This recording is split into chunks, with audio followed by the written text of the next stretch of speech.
Welcome sa ating channel Ka-Mystery.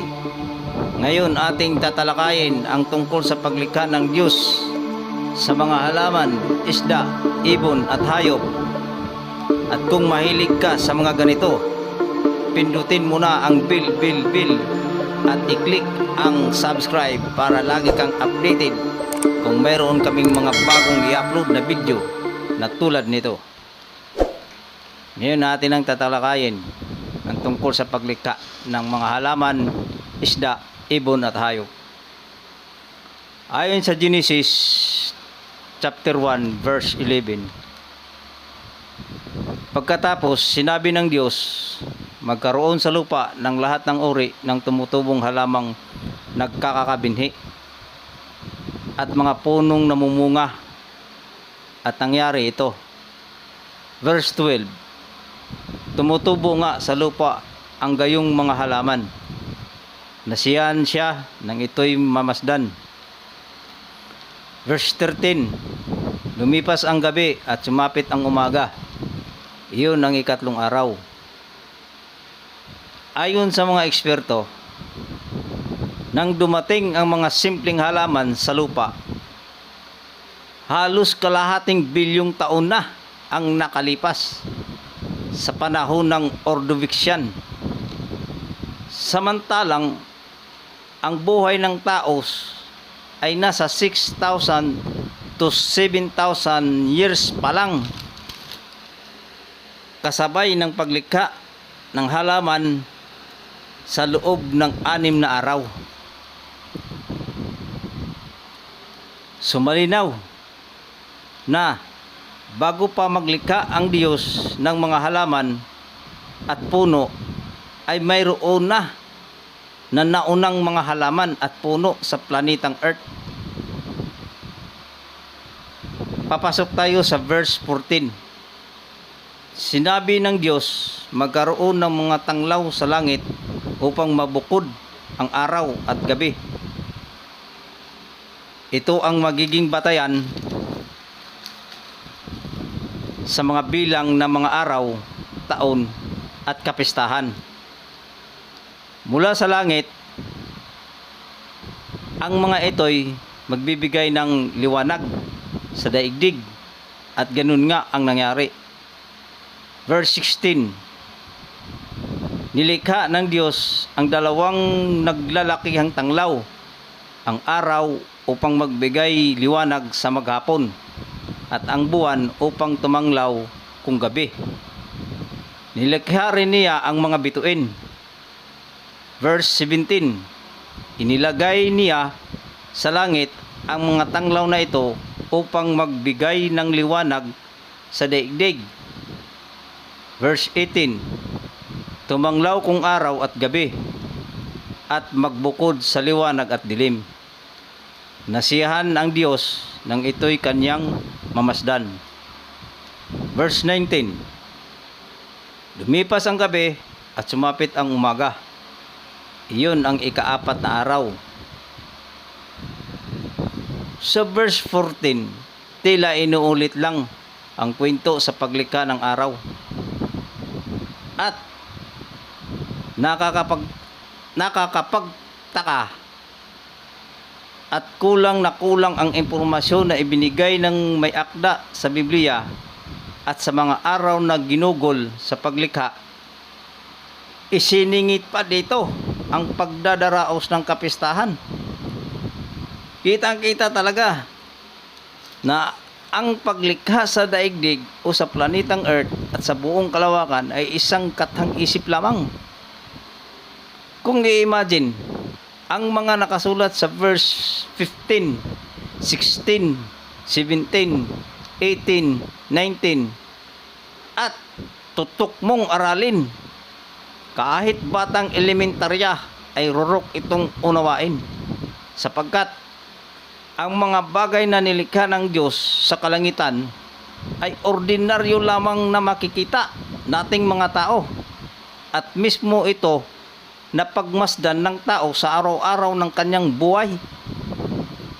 Malinaw na ang may akda sa Biblia ay kulang sa kaalaman pangsinsya.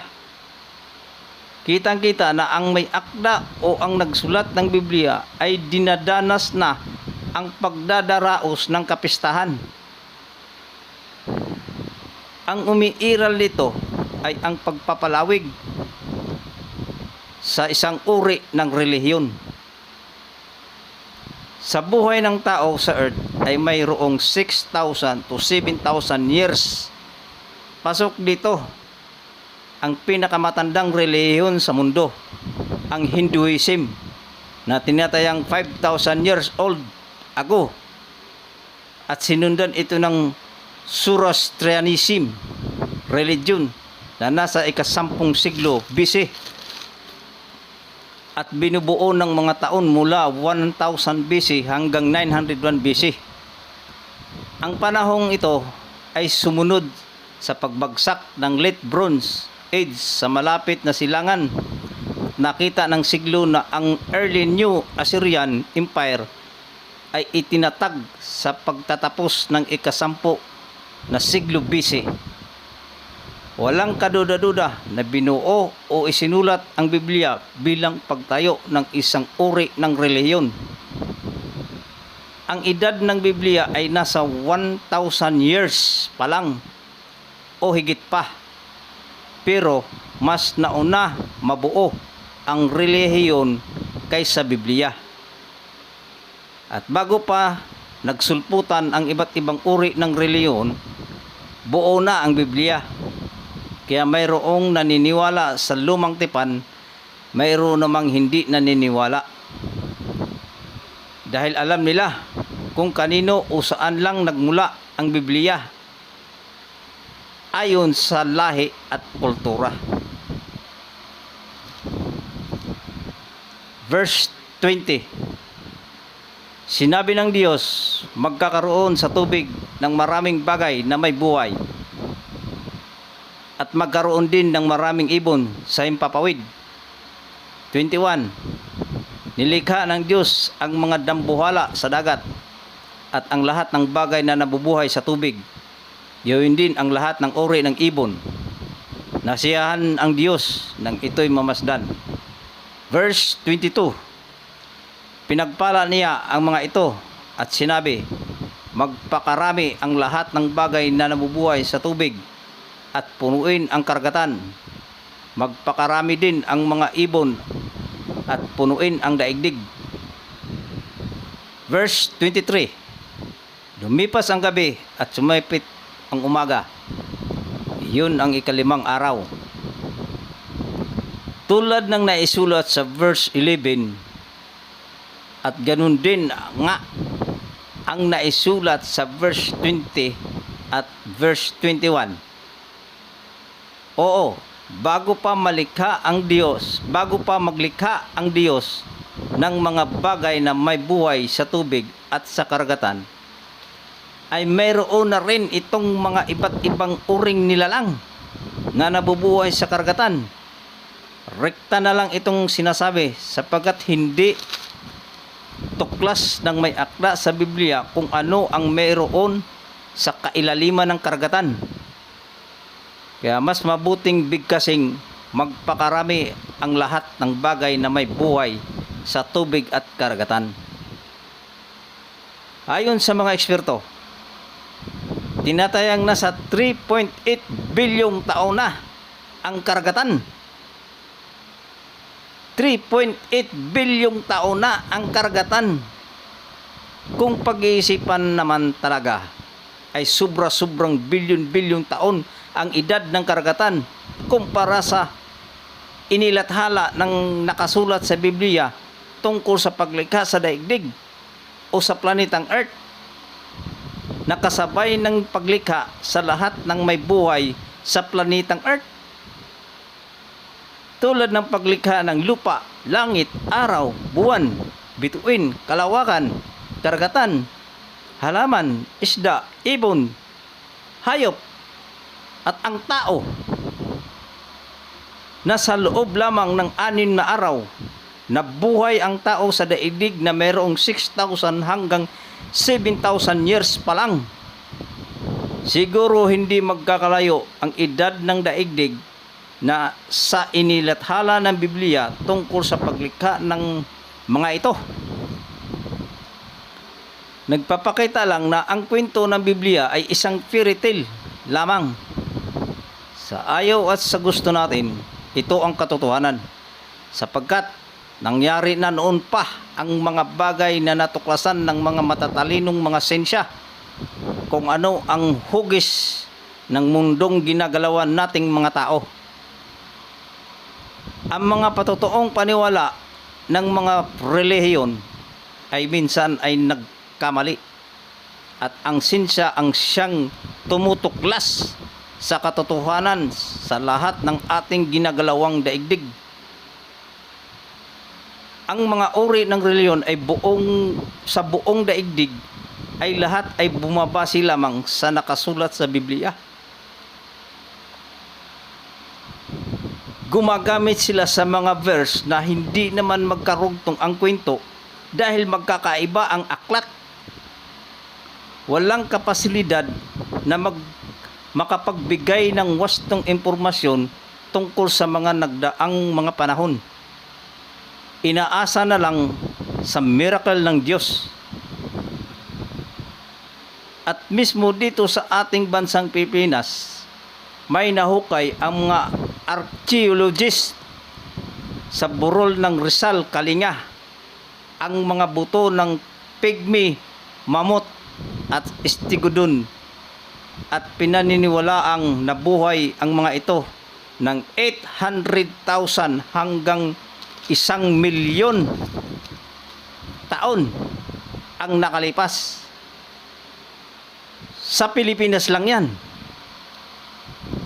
Noong 1977, idiniklara ni dating President Ferdinand Marcos ang Kalinga Apayao bilang archaeological reservation.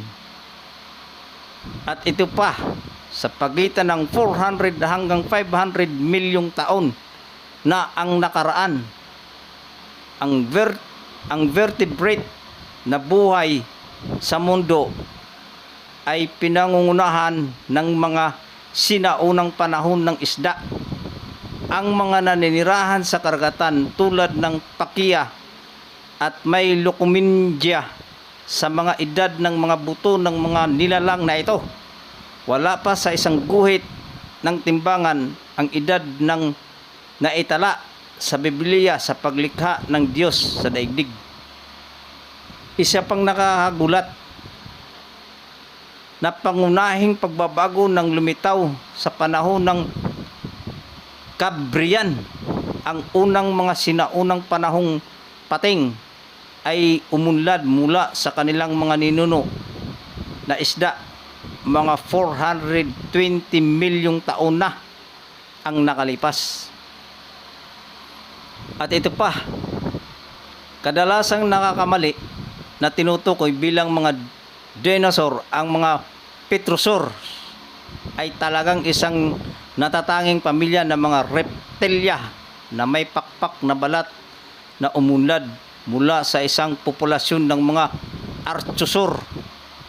Mula sa una hanggang sa gitna ng panahon ng Triassic, ang mga Petrosaur ng maagang Mesozoic